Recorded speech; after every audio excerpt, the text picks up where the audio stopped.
తాకట్టులో ఉన్న బంగారాన్ని విడిపించి ఆ రోజు ఆన్లైన్ రేటుకే మేము కొంటాం. Sharma gold company. నమస్కారం, నేను మీ జాహ్నవి. మనతో ఉన్నారు ప్రముఖ జ్యోతిష్య వాస్తు పండితులు, జ్యోతిష్య వాస్తు శిక్షణ నిపుణులు, ప్రముఖ ఆధ్యాత్మికవేత్త, లలిత ఉపాసకులు బ్రహ్మశ్రీ నానాజీ పట్నాయక్ గురువు గారు. సూక్ష్మంలో మోక్షం ఈ ప్రత్యేక కార్యక్రమం ద్వారా ప్రతిరోజు మనకున్నటువంటి స్పెషల్ డేస్ కి సంబంధించి కానీ మనకున్నటువంటి ప్రతి సమస్యకి ఎంతో చక్కటి సొల్యూషన్స్ గురువు గారు అందిస్తూ ఉన్నారు కదా. మరి గురువు గారితో మాట్లాడేద్దాం. నమస్కారం గురుగారు. శ్రీమాత్రే నమః. గురుగారు, మీరు మాటల్లో అన్నారు ఇందాక రేపు చాలా స్పెషల్ డే అమ్మా అని. బుధవారము, చవితి, అశ్విని నక్షత్రము. ఒక్కసారి ఆ ప్రత్యేకతలు ఏంటో ఒక్కసారి వివరంగా ఎక్స్ప్లెయిన్ చేయండి. తప్పకుండా. ఇక్కడ ఫస్ట్ ఆఫ్ ఆల్ ఏంటంటే, ఏదైనా ఒక గ్రహం పాడైతే ఆ గ్రహం వల్ల ఎవరు అంటే అప్పుల పాలు ఎప్పుడు అవుతారు అంటే బుధ గ్రహం వల్లే. గుర్తుపెట్టుకోండి. మెయిన్ గా బుధుడు బాగున్నాడు, మనిషి అప్పుల పాలు అవ్వడు. బుధుడు బాగోలేడు, అప్పుల వల్లే ఇబ్బంది పడతాడు మనిషి. బుధగ్రహానికి అంత ఇది ఉంది. ఎందుకు అంటే 3, 6 అధిపతి బుధుడు, 6వ స్థానం అంటే అప్పులు. ఇప్పుడు ప్రస్తుతం ఉన్న గోచారంలో చవితి వచ్చినప్పుడు బుధుడు నీచ స్థానంలో ఉన్నాడు. నీచ స్థానంలో ఉన్నటువంటి బుధుడు మంచి ఫలితాలు రావాలి అంటే బుధవారం నాడు మనకి చవితి వచ్చినప్పుడు ప్రత్యేకంగా మనం ఎవరైతే ఈ విఘ్నేశ్వరుణ్ణి అపర్ణాదేవి ఒక మంత్రం ఓం అపర్ణాయ నమః అనే మంత్రాన్ని కనుక చేసుకుంటే ఇక్కడ ఎన్ని లాభాలు కలుగుతాయో చెప్తాను చూడండి. ఎప్పటి నుంచో అప్పులు ఉన్నాయండి, తీరట్లేదు, క్లియర్ అవుతుంది అంటే ఈ రోజు నుంచి ప్రారంభించాలి. ఇది చవితి నుంచి ఏం ప్రారంభించాలి? 1 ఓం గం గణాధిపతయే నమః, ఓం అపర్ణాయే నమః. ఈ 2 మార్చుకుంటూ చేస్తూ ఉండాలి. ఎన్నిసార్లు చేయాలంటారు? రోజుకి మీకు ఎంత టైం దొరుకుతుంది అంతసేపు చేయండి. ఎందుకంటే ఒకటే గుర్తుపెట్టుకోండి అమ్మా, ఒక వ్యక్తి ఆకలేస్తుంది, ఆకలితో ఉన్నాడు. ఎన్ని మెతుకులు తింటారండి అంటే ఏం చెప్తాడు? ఆకలి తీరేదా తింటామండి అంటాడు. మెతుకుల సంఖ్య చెప్తాడు ఎవడైనా? చెప్పడు కదా. అలాగే మంత్రం కూడా మనకి సిద్ధించే వరకు చేస్తుండాలి. ఇంతే చేయాలి అని ఎక్కడ ఉండదు, గుర్తుపెట్టుకోండి. ఇప్పుడు డబ్బులు శాలరీ, ఎంత శాలరీ కావాలి ఎంతైనా తీసుకుంటాడు. నాకు ఇంతే శాలరీ కావాలని ఆపుతారు ఎవరైనా? ఇంకెక్కువ ఇస్తా అంటే ఇవ్వండి సార్ అంటాం. మరి ఈ విషయాల్లో ఎందుకు మనం అలా ఉంటున్నాం అనేది ఆలోచించాలి. రెండవది ఏంటంటే, ఇక్కడ ఈ అప్పులు ఒకటే కాకుండా కొంతమందికి చర్మ వ్యాధులు ఉంటాయి చూడండి, స్కిన్ ఎలర్జీస్ ఉంటాయి, లేకపోతే కొంతమందికి వాగ్దోషాలు ఉంటాయి. ఇప్పుడు చూడండి, ఇవాళ రేపు ఆటిజం లాంటివి వస్తున్నాయి. ఆటిజం అంటూ ఉంటారు, ఎక్కువ విదేశాల్లో వస్తూ ఉంటుంది. పిల్లలు ఒక 5 సంవత్సరాలు వచ్చినా సరిగ్గా వాళ్ళలో 2-3 సంవత్సరాల ఎదుగుదలే ఉంటుంది. అటువంటి దోషాలు కూడా తొలగించడానికి ఈ చవితికి బలం ఉంటుంది. ఎందుకు అంటే చెప్తాను చూడండి. నక్షత్రం అశ్విని నక్షత్రం అయింది. అశ్విని దేవతలు దేనికి కారకులు? మనకు ఆయుర్వేదంలో అశ్విని నక్షత్రాన్ని దేనికి వాడతారంటే, ఏదైనా ఒక మెడిసిన్ తయారు చేయడానికి అశ్విని నక్షత్రాన్ని వాడతారు. ఆ రోజు తయారు చేసినటువంటి ఏదైతే ఔషధం ఉంటుందో అది బ్రహ్మాండంగా పనిచేస్తుంది. ఔషధము అదే విధంగా పనిచేస్తుంది, ఆ రోజు చేసే ఉపాసన కూడా అదే విధంగా పనిచేస్తుంది అశ్విని నక్షత్రం ఉన్నప్పుడు. ఓకే, అందుకని ఏం చేస్తారు? అశ్విని నక్షత్రం రోజు ఎప్పుడైనా చవితి పడింది, ఇది ఒక యోగం చెప్పాలంటే. అందుకని అది కాకుండా బుధుడు నీచంలో ఉన్నాడు, రాహుతో ఉన్నాడు. అంటే ఏమిటి? మీరు ఆ రోజు చేసే ఉపాసన నీచ స్థానంలో మీకు జన్మజాతకంలో బుధుడు కనుక పాడైనా కూడా మైనస్ ప్లస్ ఎలా అవుతుందో, మైనస్ ప్లస్ మైనస్ అని ప్లస్ అని ఎట్లా అంటుంటారు, దానికి కొన్ని ఫార్ములాస్ ఉంటాయి. అట్లా ఎలా ఉంటుందో అలాగే ఈ కాంబినేషన్ ఏదైతే ఉందో, వీరు ఈరోజు ఇంకేమేం చేయాలి అంటే బిల్వపత్రంతో శివార్చన చేయడం. గుర్తుపెట్టుకోండి, విష్ణు సహస్రనామాలని పుష్పాలతో అర్చిస్తూ విష్ణు సహస్రనామాలు చేయడం చేయాలి మెయిన్ గా. అయితే మధ్యాహ్నం పూట చేస్తే మంచిది. ఎప్పుడు కూడా చవితి అంటే స్వామివారిది, వినాయకుడిది మధ్యాహ్నం కానీ సాయంత్రం కానీ చేస్తే ఉపవాసం ఉండాలంటారా? ఉపవాసం మీకు ఉండాలి అనుకుంటే, ఓపిక ఉంటే ఉండొచ్చమ్మా, కంపల్సరీ ఉండాలని రూల్ లేదు. ఎందుకు ఉంటాము అంటే ఒకటే గుర్తుపెట్టుకోండి, బాగా ఫుల్గా తినేసాము, నిద్ర వస్తుంది, నిద్రపోయారనుకోండి ఎవరైనా, నిద్రపోయి ఒక కునుకు ఇలా కునికి లేచిన మరలా స్నానం చేయాలి.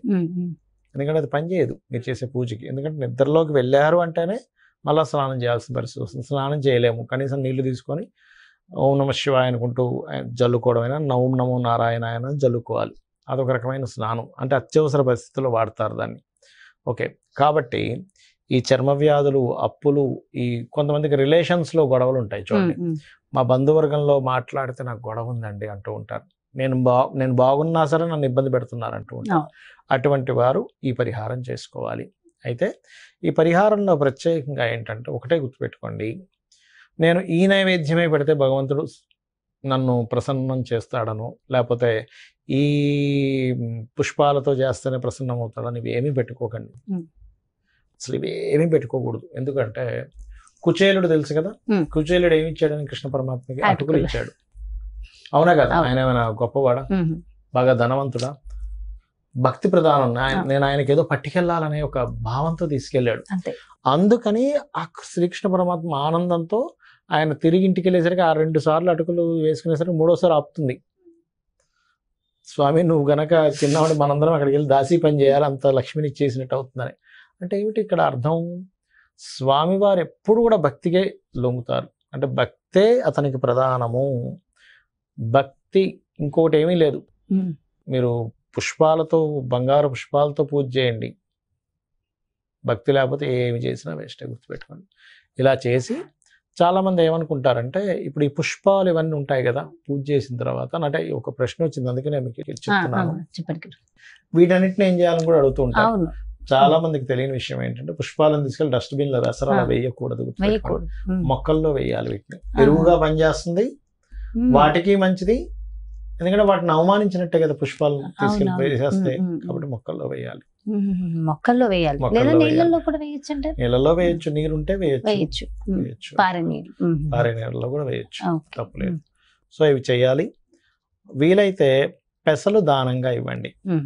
ఇంకా వీలైతే బుధుడు రాహు కలిసి ఉన్నారు కాబట్టి ఆలయంలో ఏదైనా రావి చెట్టు ఉందనుకోండి మీకు దగ్గరలో, రావి చెట్టుకు ప్రదక్షిణాలు చేయండి. ఎందుకంటే సర్ప ఆరాధన కూడా మంచిది. రేపు బుధవారం వచ్చేటువంటి దీనికి చేస్తే మరింత మంచి ఫలితాలు వస్తాయి. అంటే పర్టికులర్ గా ఫలానా వాళ్ళు చేయాలి అని ఏమైనా ప్రత్యేకంగా నేను చెప్పాను కదా, అప్పుల బాధలు ఉన్న వాళ్ళు, సమస్యలు, చర్మ రోగాలు ఉన్నటువంటి వారు, మిస్కమ్యూనికేషన్, బంధువర్గంలో ఇబ్బందులు ఉన్నటువంటి వారు, వీరందరూ చేసుకోవచ్చు. ఒకవేళ ఎవరైనా ఇంకేమైనా బాధలు ఉన్నాయి మాకు తొలుగుతాయి. కొంతమంది పిల్లలకి కూడా, కొంతమందికి ఏమవుతుందంటే చదువులు సరిగా అవ్వట్లేదు, ఎందుకంటే బుధుడు విద్యకారకుడు. అలాంటప్పుడు విద్యా సంబంధించిన విషయంలో బాగోలేదు, వాళ్ళు కూడా చేసుకోవచ్చు. నరాల వ్యాధులు ఉండేటువంటి వారు, అంటే ఎందుకంటే అశ్విని దేవతలు రోగాలను తగ్గించేవారు. ముఖ్యంగా రోగాలు ఉండేటువంటి వారు చేయవలసింది ఏమిటంటే, మనకి శాస్త్రంలో ఒక పద్ధతి ఉంది. సూర్య ఉపాసనలో సూర్య భగవానుని చూస్తూ సూర్యుల్లో గణపతి, ఈశ్వరుడు, అమ్మవారు, నారాయణుడు, సప్త ఋషులు, అప్సరసలు, గంధర్వులు, యక్షులు, రాక్షసులు, నాగులు ఉంటాయని చెప్పబడింది శాస్త్రంలో. పితృదేవతలు కూడా. అంటే మీరు నీటిని ఇలా పట్టుకొని ఇలాగా సూర్యుడికి చూపిస్తూ, నీలో ఉన్న గణపతికి, నీలో ఉన్నటువంటి విష్ణువుకి, నీలో ఉన్న అమ్మవారికి, నీలో ఉన్న శివునికి, నీలో ఉన్నటువంటి గంధర్వులకి, నాగులకి, యక్షులకి, అంటే పితృదేవతలందరికీ నీలో అందరినీ చూసుకుంటూ నీకు సమర్పిస్తున్నాను అనుకుంటే సకల దేవతల యొక్క అనుగ్రహం ఈ వ్యక్తికి లభిస్తుంది. నిజంగా కనుక రోజు నేను అందరికీ పూజ చేయాలి అని అనుకుంటే ఈ రకంగా అర్ఘ్యం వదులుతూ ఎవరైనా చేసుకోవచ్చు. సో సకల శుభాలు సమకూరుతాయి ప్రతిరోజు. ఎంతో చక్కగా ఎక్స్ప్లెయిన్ చేశారు గురుగారు. Thank you so much. నమస్కారం. శ్రీమాత్రే నమః. చూసారు కదండి, మరి ఇది రేపటి ప్రత్యేకత. బుధవారము, అశ్విని నక్షత్రము, చవితి.